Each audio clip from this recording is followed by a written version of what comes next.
Assalamualaikum warahmatullahi wabarakatuh. Salam sejahtera untuk kita semua. Perkenalkan, nama saya Roni Rustandi. Saya merupakan dosen pengampu mata kuliah Hukum Dagang, Perburuhan dan Perpajakan. Pada video pengantar kali ini ada beberapa hal penting yang perlu saya sampaikan. Yang pertama mengenai perkenalan atau identitas diri. Yang kedua mengenai kontrak perkuliahan. Yang ketiga mengenai identitas mata kuliah, dan yang keempat adalah pokok-pokok bahasan. Untuk poin yang pertama mengenai perkenalan atau identitas diri, seperti yang saya sudah sampaikan sebelumnya, bahwasannya nama saya Roni Rustandi, SPD MH. Untuk riwayat pendidikan, S1 saya di program studi Pendidikan Pancasila dan Kewarganegaraan Universitas Pamulang. S2 saya ditempuh pada program studi Magister Ilmu Hukum Universitas Pamulang. Sedangkan untuk riwayat mengajar, sejak tahun 2017 sampai dengan 2018, saya mengajar di program studi S1 Akuntansi Universitas Pamulang.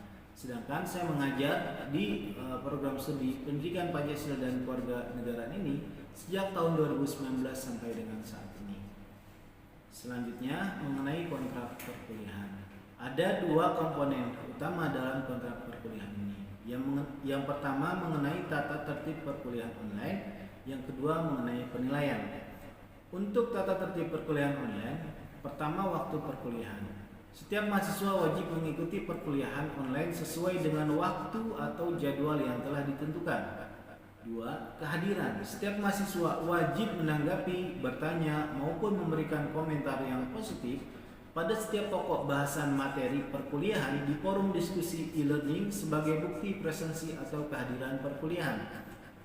3. Tugas. Setiap mahasiswa wajib memenuhi atau mengerjakan tugas yang diberikan sebagai bagian dari komponen penilaian perkuliahan. 4. UTS dan UAS. Setiap mahasiswa wajib mengikuti UTS dan UAS yang dilaksanakan secara online.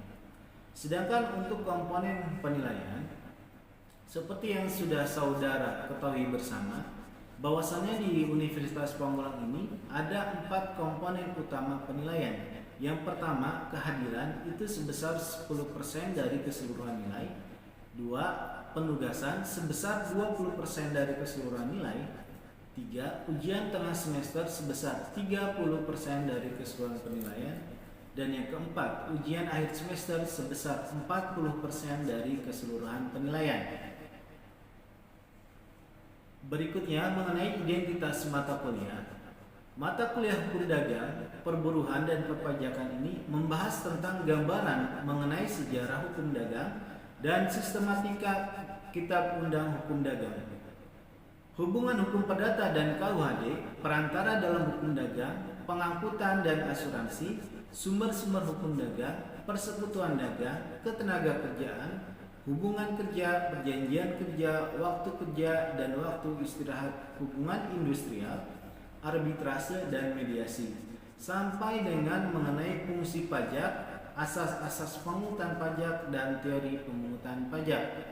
Sedangkan capaian pembelajaran, setelah mempelajari mata kuliah ini, mahasiswa diharapkan dapat mengetahui dan mampu menguasai prinsip-prinsip dasar dan substansi hukum dagang, perburuhan dan perpajakan yang ada di Indonesia. Untuk bobot mata kuliah Hukum Dagang, Perburuhan dan Perpajakan ini sebesar 3 SKS atau sama dengan 18 kali pertemuan, dengan menggunakan kurikulum berbasis kompetensi atau KBK. Poin yang terakhir mengenai pokok bahasan. Pada mata kuliah ini terdapat 18 poin utama atau poin pokok pembahasan. Pertemuan pertama mengenai pengertian, ruang lingkup dan esensi hukum dalam perdagangan dan perusahaan. 2. Hubungan hukum perdata dan hukum dagang. 3. Perantara dalam hukum dagang. 4. Pengangkutan dan asuransi. 5. Sumber-sumber hukum dagang. 6. Persekutuan dagang. 7. Ketenaga kerjaan. 8. Hubungan kerja. 9. Hubungan industrial. 10. Perlindungan, pengupahan, kesejahteraan, waktu kerja dan waktu istirahat. 11. Pemutusan hubungan kerja atau PHK. 12. Penyelesaian perselisihan pemutusan hubungan kerja. 13. Dasar-dasar pajak. 14. Perbedaan dan persamaan antara pajak, retribusi, dan sumbangan. 15. Jenis-jenis pajak. 16. Fungsi pajak. 17. Asas pemungutan dan pengenaan pajak. 18. Teori pemungutan. Nah, untuk persiapan ujian tengah semester, materi yang diambil yaitu dari pertemuan 1 sampai dengan pertemuan 9. Sedangkan untuk persiapan ujian akhir semester yaitu dari materi 10 sampai dengan materi pertemuan 18. Mungkin itu saja pada video pengantar kali ini. Tetap semangat dalam mengejar ilmu dan semoga Allah selalu memberikan kemudahan bagi kita semua. Saya akhiri. Wassalamualaikum warahmatullahi wabarakatuh.